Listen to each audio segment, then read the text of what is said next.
நம்ம தென்காசி காசி விஸ்வநாதர் கோயில்ல 19 வருஷத்துக்கு பிறகு வர்ற ஏப்ரல் 7ஆம் தேதி அன்னைக்கு மகா கும்பாபிஷேக விழா கோலாகலமா நடக்க போகுது.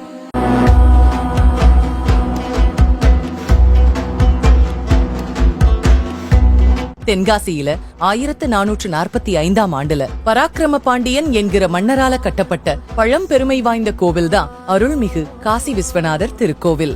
இந்த கோவில்ல கடைசியா கடந்த 2006ஆம் ஆண்டு கும்பாபிஷேகம் நடைபெற்ற நிலையில அதுக்கப்புறம் 19 வருஷம் கழிச்சு வர ஏப்ரல் 7ஆம் தேதி திங்கட்கிழமை அன்னைக்கு மகா கும்பாபிஷேக விழா நடக்கவிருக்கு. கும்பாபிஷேகத்துக்கான ஏற்பாடுகள் முழுவீச்சுல நடந்து வந்துட்டு இருக்கு. கும்பாபிஷேகத்தை முன்னிட்டு வர்ற ஏப்ரல் 3ஆம் தேதியிலிருந்து கோவில்ல சிறப்பு பூஜைகள், தீபாராதனைகள் எல்லாமே தொடங்குது.